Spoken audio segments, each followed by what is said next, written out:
Boleh nggak sih kalau kita nggak punya BPJS?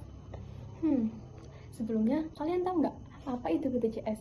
BPJS Kesehatan adalah program jaminan kesehatan nasional yang diselenggarakan oleh pemerintah untuk memastikan seluruh masyarakat Indonesia mendapatkan akses pelayanan kesehatan tanpa hambatan biaya. Karena itu, kepesertaan BPJS Kesehatan itu bersifat wajib, artinya seluruh penduduk harus terdaftar sebagai peserta. Dalam aturan Perpres nomor 82 tahun 2018 disebutkan bahwa peserta BPJS Kesehatan dibagi menjadi beberapa kelompok. Yang pertama ada PPI, yaitu yang pesertanya dibayarkan oleh pemerintah, biasanya masyarakat dengan kondisi yang kurang mampu. Selanjutnya ada PPU, yaitu pekerja yang iurannya dibayar oleh pemberi kerja bersama dengan karyawannya. Selanjutnya ada PBPU atau pekerja mandiri, yaitu peserta yang membayar iurannya sendiri, serta PP atau bukan pekerja, misalnya ibu rumah tangga. Nah, kenapa sih kepesertaan ini diwajibkan? Karena sistem BPJS itu menggunakan prinsip gotong royong. Yang sehat membantu yang sakit, yang mampu ikut membantu yang kurang mampu. Dengan jumlah peserta yang luas ini, resiko biaya kesehatan dapat dibagi secara merata, adil, dan pelayanan kesehatan itu menjadi lebih terjangkau untuk semuanya. Pada bagian ini, kita akan membahas alur klaim dan alur layanan di fasilitas kesehatan tingkat pertama atau FKTP. FKTP seperti puskesmas atau klinik menjadi tempat pertama peserta BPJS berobat. Peserta hanya perlu membawa KTP atau NIK untuk mendaftar.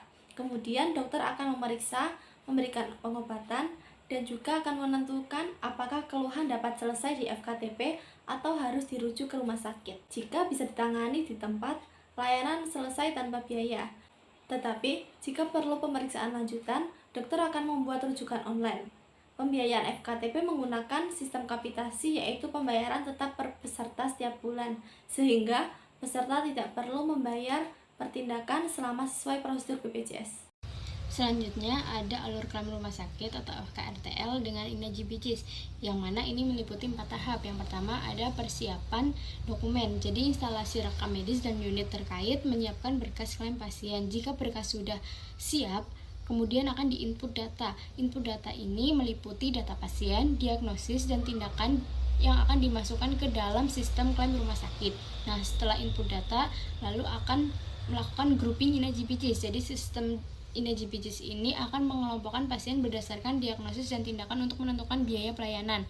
Setelah selesai, ada cetak hasil klaim. Jadi hasil grouping ini dicetak untuk kelengkapan pengajuan, yang kemudian akan diajukan secara kolektif setiap bulannya ke BPJS Kesehatan. Setelah dokumen lengkap, BPJS akan memverifikasi dan melakukan pembayaran paling lambat 15 hari kerja setelah berkas diterima. Sakit darurat harus minta rujukan dulu ke rumah sakit, nggak perlu ya. Kalau kondisinya gak darurat, kamu boleh langsung lari ke IGD rumah sakit mana aja, termasuk yang belum bekerja sama dengan BPJS, karena prinsip utamanya adalah menyelamatkan nyawa.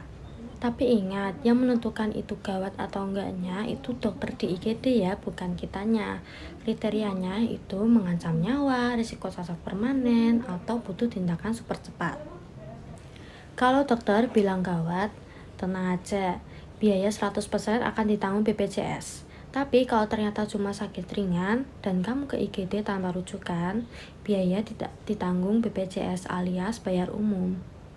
Selain gawat darurat, ada beberapa layanan khusus yang dapat diakses tanpa menggunakan rujukan dari BPJS, yaitu yang pertama ada hemodialisis untuk gagal ginjal, lalu ada layanan HIV atau ART, pengobatan tuberkulosis, pengobatan diabetes mellitus, dan masih banyak lagi yang dapat diakses tanpa menggunakan rujukan BPJS.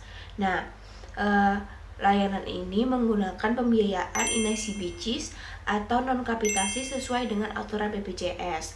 Sebagai penutup, memahami kewajiban memiliki BPJS dan juga penggunaan alur BPJS merupakan hal yang sangat penting dan wajib kita ketahui untuk mempermudah penggunaan BPJS kita sehari-hari.